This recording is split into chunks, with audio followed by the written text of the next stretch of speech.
Hi, it's Lisa Lisser, and I want to say welcome to the Divorce Coaching Clarity Show. I'm your host, founder, and CEO of LZL Coaching, a boutique coaching firm focusing on divorce, life transition, and family conflict coaching. I understand the fear, the overwhelm, and the trauma of divorce because I've lived it. There are so many decisions you need to make when you're feeling so fragile and so lost. And that's where the divorce coach can be your greatest asset. In today's episode, we'll talk about divorce and freedom. Yes, freedom. Getting there is hard.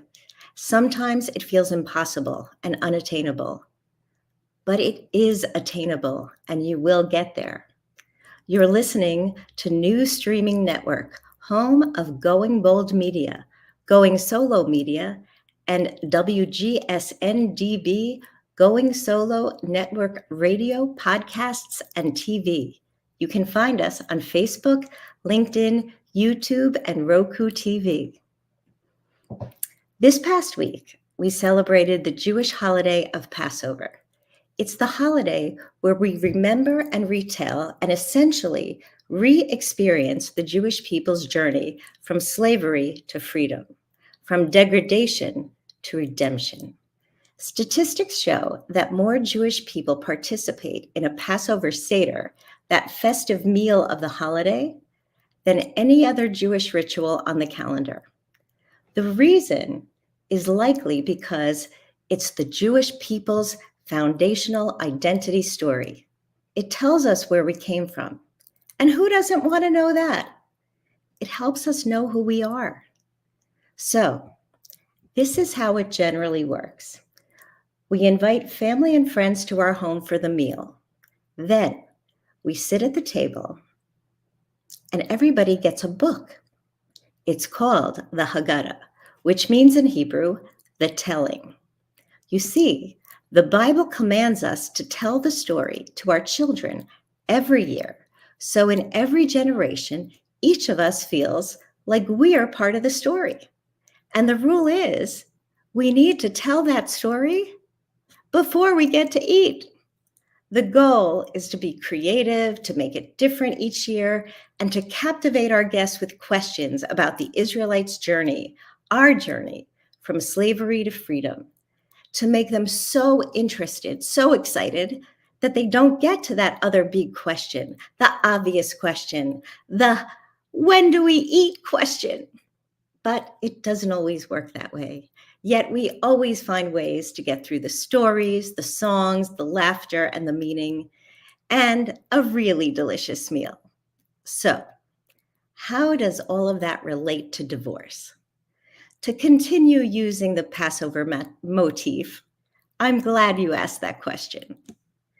The Passover experience takes a big story, a communal birth story, and makes it personal. It's a personal growth story. We're all supposed to feel like we were there, that this story happened to all of us, like it is happening to us. In all of our lives, in everybody's life, we have transitions. We move from a good time to a hard time, from sad times to times of joy. Life is like that. We all have times of great struggle and times of peace. And what the Passover story teaches us is that life is a journey, and we need to have faith that we can get through it. It may seem impossible at times to move from here to there, and we may feel completely stuck, like a vast sea is in front of us and there's no way forward. But somehow, a way forward will appear, and we'll move through it. We just need to keep our eyes open. We need to keep our eyes facing forward on our future, not on our past. And we need support. We need a community. We need other people to go on the journey with us. And of course, we need faith. We need faith in God and in ourselves. And that gives us hope. So again, Let's talk about it in the context of divorce. Divorce is a huge disappointment. Dreams of a lifetime are shattered. We may be in denial. We may feel frozen. We may feel trapped. We may be enslaved to the story that we desperately wanted to believe about ourselves and our lives, even when we know that that story is no longer true. And whether we choose it or not, divorce is a journey from one status to another, from being married to not being married, and in many cases, from feeling trapped to becoming free. It's a very real thing. So many people who go through divorce live for a long time in a relationship in pain. They may spend years wondering, should I stay or should I go? Should I take that dramatic step to get divorced? Or do I stay in a difficult, challenging, maybe even abusive marriage? After all, we say for better or for worse, and it's never an easy decision. In my case, my ex and I were in and out of counseling for years. We separated once for 6 months. Then we got back together for another year or so because we loved each other and we just didn't want to be divorced people. But we hurt each other. And after another year and a half of trying, I knew it was over and we split for good, which led to a very difficult and painful divorce. I didn't know when I would ever feel free, but I do feel free now, most of the time. And we get along. We share children. We'll always be connected. So what can you do? In the Passover story, Moses appears as God's messenger and goes to Pharaoh to say, "Let my people go." In our divorce stories, we need to find the strength inside, the courage and the clarity to make the "let me go" decision on our own. And that's hard. And sometimes it takes an event to trigger the courage. Sometimes it takes a friend or a family member to finally push us. And sometimes it takes the support of a therapist or a divorce coach. I have clients who reach out to me after years of wavering, and we talk about their situation and their wants and needs. We talk about what they've given up and what they've lost. And then I ask them, what do you want your future to look like? Sometimes having that outside ear and that affirmation and acknowledgement that what they've been feeling is real, that's what it takes to get them moving. In one case, I had a client who worked with me for about 2 months, and she finally found the courage to ask for a divorce after years of being on the fence. Because in the space of our coaching, she felt safe enough to share information with me about the relationship that she couldn't share with other people. The mutual friend who referred her to me called me up to thank me. She was incredulous because she couldn't believe that her friend who had been struggling for years was finally able to do it in what seemed like record time. We're still working together as my client navigates the rest of the process, because making the decision and filing the papers is just the beginning. There's a lot more work, and becoming free is not one-stop shopping. In another case, I had a client who was blindsided after learning her husband of 28 years had been having an affair, and she simply couldn't understand it. She just thought it was a glitch, and she believed that somehow they would fix it. She had lots of friends and family telling her to kick him out, but her core values said that it was just a mistake. And so she and I worked with her vision of what she wanted her future to be, and we developed a plan, and she lived it for a while with her husband, trying to figure out how they could be together until she realized on her own, without the outside pressure, that she couldn't trust her husband to make the decision to choose her and choose the marriage. It was heartbreaking. But when she realized that she couldn't trust him to choose the life they'd planned, she decided to choose herself. And that's freedom. What she had wanted more than anything was for him to choose her, but waiting for that was being a slave to a dream that no longer existed. So acknowledging that awareness gave her the freedom to let it go. Part of working through divorce is accepting that we can't control other people's behavior. We can only control our own. And there's freedom in that realization. After my client gained this awareness, she made her own decision, and they were done. And she's lighter, she's freer now. You can see the sparkle in her eyes. Don't get me wrong. There are hard days, there are hard weeks for her, because freedom doesn't come in a straight line. It takes work, day after day, week after week. We're developing tools and practices that are going to get her through to more light and more freedom. But she's learned to value herself again. And that's the real freedom she's discovered. Freedom. The privilege I have as your divorce coach is to listen to your story, to hear both what you say and what you don't say, so I can help you find the right decision for you. Divorce plagues. Continuing with this Passover motif. When we first meet, I ask my clients, what have you experienced so far that brought you to this space? What is making you consider divorce? What plagues you? What are your pain points? I'll ask you, how have you dealt with them so far, and what would you want to do differently? We build you a strategy so that you have the tools to respond differently to the behaviors that are keeping you stuck, shackled. We build up your belief in yourself and your voice, just like my client, so you can start to free yourself from those shackles. Sometimes we do a little role playing, and that's part of what's fun in coaching. We practice. You don't learn something and then have to go do it immediately. We do the role playing so that you can test it out.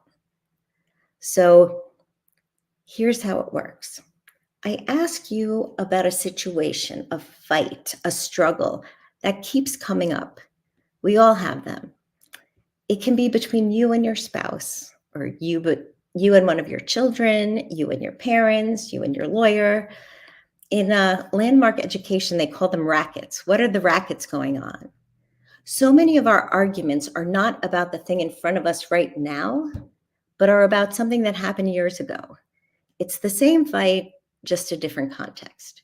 So in coaching, we set up the repeating scenario, and then we practice different responses to it. I ask you, how do you usually respond? How would you like to respond? How do you think you're seen in the situation now? How would you like to be seen? Now we get somewhere. Now you have specific guidance that comes from you.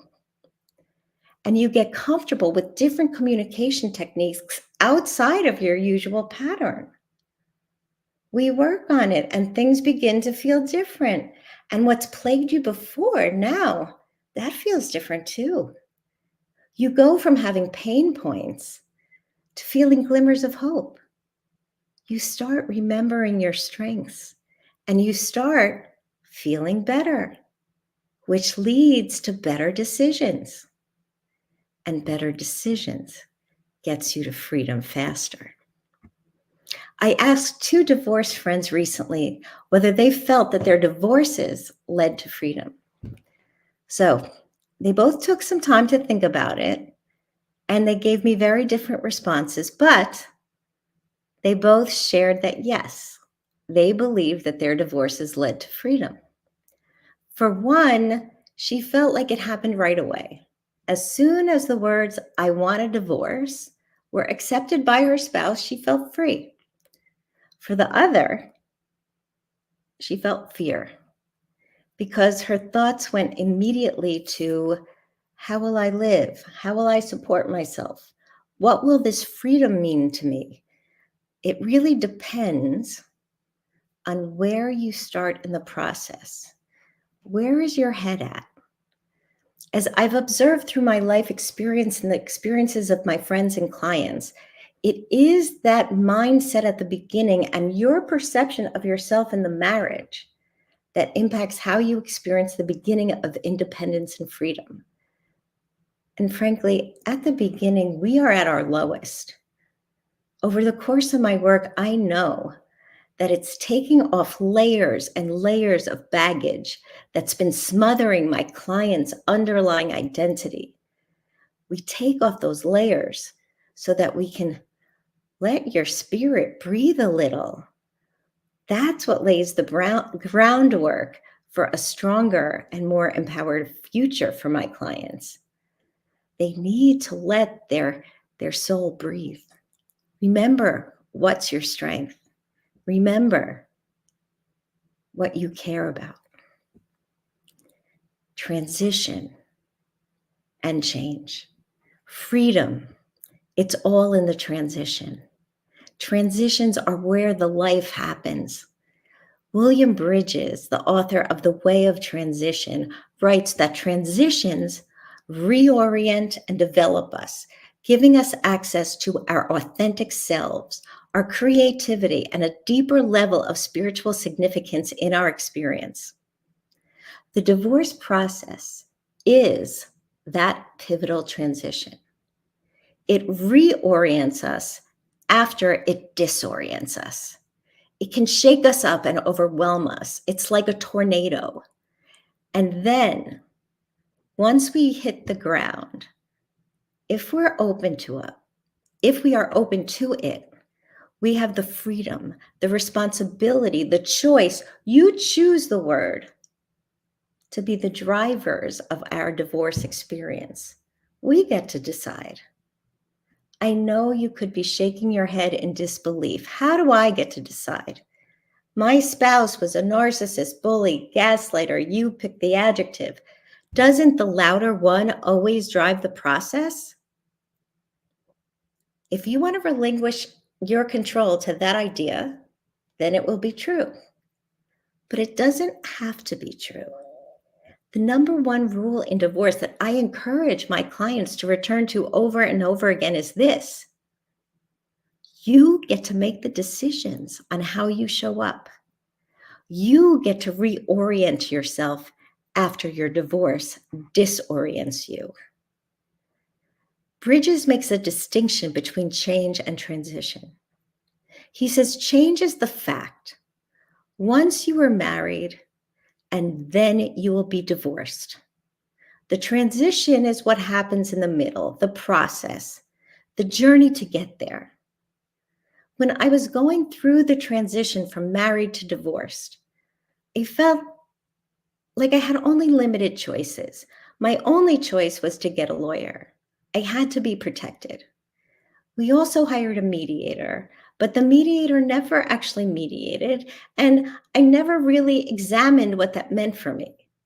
And I didn't even feel like my lawyer asked me the right questions or any questions. I don't remember. All I remember is what I heard from my lawyer that was like, I think I can get you this. Most people want that. This is what I would want for my own kids. Don't you want that? I don't remember ever exploring my own vision because no one ever asked me. Or if they asked, I was too scared to have an answer. And I didn't ask myself. Now that I do this work, I see how valuable having a partner on the side, a divorce coach, could have been for me, especially from the start.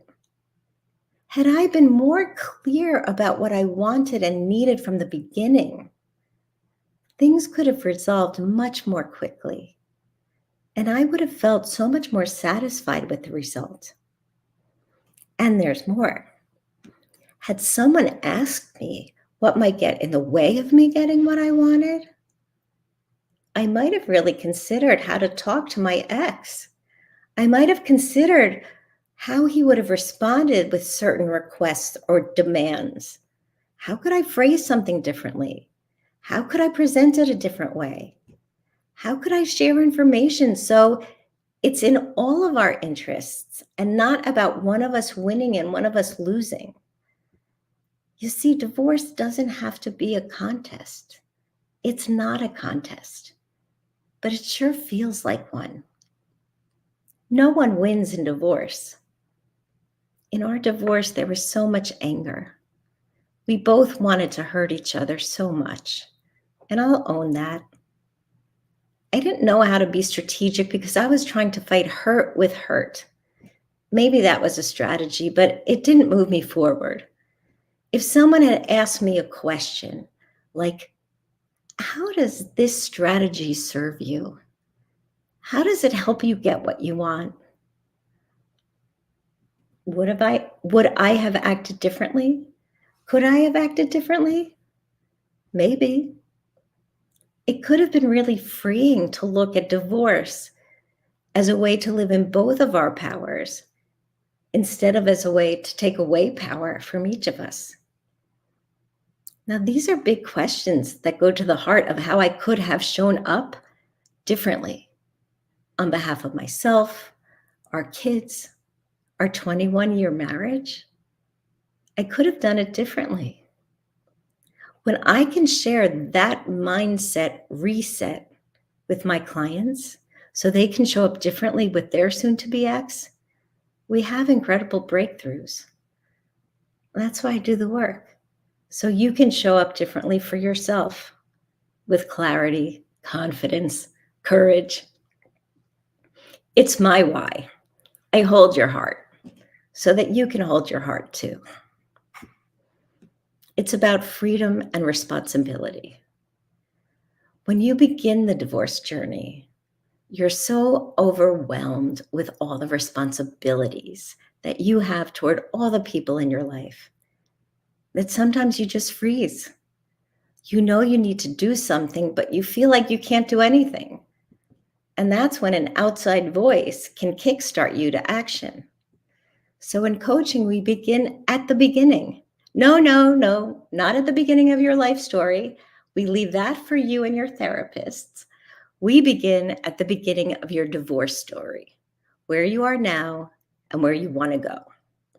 And then we build the practical steps you need to take to get there. This is a first level practical discussion where you identify where you need to go legally and financially, where you want to live, what kind of support you want for you and your kids, so that we can identify options for how to get there. But sometimes you're stuck in a mindset loop. Sometimes we need to get to the heart of what's keeping you stuck before we can get to the business of working through the technical things. And this is where we work on who you are. What are your values? Who do you want to be seen as? What do you want to be remembered for in this divorce? We talk about your strengths, even in cases where you feel like you've forgotten them. I remind you that what was once inside of you is always inside of you.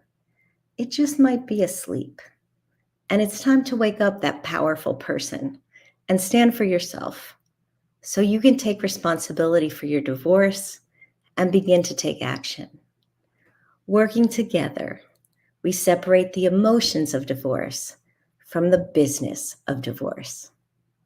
And then you start taking positive steps toward meaningful change. And that could start by writing up your life vision statement. Just think about it. What is your life vision? What are your values? What do you want your legacy to be? Where do you want to be in 5 months, 5 years, 10 years? Write it down. That's your first action step. Then you can take more action steps, and they don't have to be big steps, so long as they move you forward toward your goals. Gratitude and freedom. As you move toward your goals, you start to feel the shift toward freedom. It doesn't happen all at once, and it may involve some steps forward and some steps back. You're practicing a new mode of thinking, and being in the world, you can feel gratitude for your new awareness, your new action steps, and your freedom to have hope in your future. Now, hope is really the key to showing up differently during your divorce. When you see a light at the end of the tunnel, you begin to have hope that there really is an end to the tunnel and that things will be different. When you realize that you're in charge of your destiny, gratitude and hope can transform your outlook on life. During the Passover Seder, a favorite song is Dayenu. It's a song of gratitude about all the things that God did for the Jewish people. We say over and over with lots of verses, "Oh God, if you only did this and never did that, that would have been enough." Dayenu. Every little win, every glimmer you achieve in your divorce process is a step toward liberation and an opportunity for gratitude. What are your divorce Dayenu moments? For what can you say Dayenu? In future episodes, we're going to dig into gratitude and hope, and how to design your life vision statement. We'll discuss strategy and how you find the right professional partners to add to your divorce team. And as you continue your transition, you're going to have a target. And that's important. Your divorce will no longer be a swirling black hole of chaos. The despair of divorce can transform to become a launchpad to your new independence. It can be the change that leads to a new you, to freedom, to independence, to hope, and to tomorrow. Thanks for watching. In our next few episodes, you'll meet some guest divorce professionals who are committed to a team approach to divorce support. For more from me, check out www.lzlcoaching.com and book a free discovery session directly from the website. You can also email me at lisa@lzlcoaching.com. You're watching and listening to the new streaming network, home of Going Bold Media, Going Solo Media, and WGSN-DB Going Solo Network Radio, Podcasts, and TV. You can find us on Facebook, LinkedIn, YouTube, and Roku TV. Thanks for watching.